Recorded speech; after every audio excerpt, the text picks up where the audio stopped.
1. La estrategia de la distracción. El elemento primordial del control social es la estrategia de la distracción, que consiste en desviar la atención del público de los problemas importantes y de los cambios decididos por las élites políticas y económicas, mediante la técnica del diluvio o inundación de continuas distracciones y de informaciones insignificantes. La estrategia de la distracción es igualmente indispensable para impedir al público interesarse por los conocimientos esenciales en el área de la ciencia, la economía, la psicología, la neurociencia y la cibernética. Mantener la atención del público distraída lejos de los verdaderos problemas sociales, cautivada por temas sin importancia real. Mantener al público ocupado, sin ningún tiempo para pensar, de vuelta a la granja como los otros animales. 2. Crear problemas y después ofrecer soluciones. Este método también es llamado problema, reacción, solución. Se crea un problema, una situación prevista para causar cierta reacción en el público, a fin de que éste sea el mandante de las medidas que se desea hacer aceptar. Por ejemplo, dejar que se desenvuelva o se intensifique la violencia urbana u organizar atentados sangrientos, a fin de que el público sea el demandante de leyes de seguridad y políticas en perjuicio de la libertad.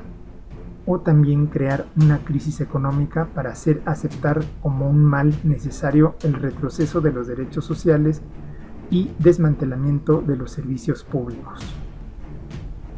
3. La estrategia de la gradualidad. Para hacer que se acepte una medida inaceptable, basta aplicarla gradualmente a cuentagotas por años consecutivos. Es de esa manera que condiciones socioeconómicas radicalmente nuevas, neoliberalismo, fueron impuestas durante las décadas de 1980 y 1990. Estado mínimo, privatizaciones, precariedad, flexibilidad, desempleo en masa, salarios que ya no aseguran ingresos decentes, tantos cambios que hubieran provocado una revolución si hubiesen sido aplicadas de una sola vez. 4. La estrategia de diferir. Otra manera de hacer aceptar una decisión impopular es la de presentarla como dolorosa y necesaria, obteniendo la aceptación pública en el momento para una aplicación futura. Es más fácil aceptar un sacrificio futuro que un sacrificio inmediato. Primero porque el esfuerzo no es empleado inmediatamente, luego porque el público, la masa, tiene siempre la tendencia a esperar ingenuamente que todo irá mejorando mañana y que el sacrificio exigido podrá ser evitado. Esto da más tiempo al público para acostumbrarse a la idea del cambio y de aceptarla con resignación cuando llegue el momento. 5. Dirigirse al público como criaturas de poca edad. La mayoría de la publicidad dirigida al gran público utiliza discurso, argumentos, personajes y entonación particularmente infantiles, muchas veces próximos a la debilidad, como si el espectador fuese una criatura de poca edad o un deficiente mental. Cuanto más se intente buscar engañar al espectador, más se tiende a adoptar un tono infantilizante. ¿Por qué? Si uno se dirige a una persona como si ella tuviese la edad de 12 años o menos, entonces, en razón de la sugestionabilidad, ella tenderá con cierta probabilidad a una respuesta o reacción también desprovista de un sentido crítico como la de una persona de 12 años o menos de edad. 6. Utilizar el aspecto emocional mucho más que la reflexión. Hacer uso del aspecto emocional es una técnica clásica para causar un cortocircuito en el análisis racional y finalmente al sentido crítico de los individuos. Por otra parte, la utilización del registro emocional permite abrir la puerta de acceso al inconsciente para implantar e injertar ideas, deseos, miedos y temores, compulsiones o inducir comportamientos. 7. Mantener al público en la ignorancia y la mediocridad. Hacer que el público sea incapaz de comprender las tecnologías y los métodos utilizados para su control y esclavitud.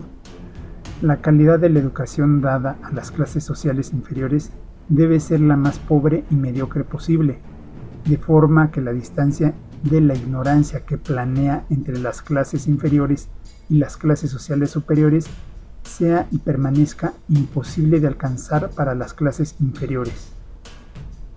8. Estimular al público a ser complaciente con la mediocridad. Promover al público a creer que es moda el hecho de ser estúpido, vulgar e inculto. 9. Reforzar la autoculpabilidad. Hacer creer al individuo que es solamente él el culpable de su propia desgracia, por causa de la insuficiencia de su inteligencia, de sus capacidades o de sus esfuerzos. Así, en lugar de rebelarse contra el sistema económico, el individuo se autodesvalida y se culpa, lo que genera un estado depresivo, uno de cuyos efectos es la inhibición de su acción, y sin acción no hay revolución. 10. Conocer a los individuos mejor de lo que ellos mismos se conocen. En el transcurso de los últimos 50 años, los avances acelerados de la ciencia han generado una creciente brecha entre los conocimientos del público y aquellos poseídos y utilizados por las élites dominantes. Gracias a la biología, la neurobiología y la psicología aplicada, el sistema ha disfrutado de un conocimiento avanzado del ser humano, tanto de forma física como psicológicamente. El sistema ha conseguido conocer mejor al individuo común de lo que él se conoce a sí mismo. Esto significa que en la mayoría de los casos el sistema ejerce un control mayor y un gran poder sobre los individuos, mayor que el de los individuos sobre sí mismos.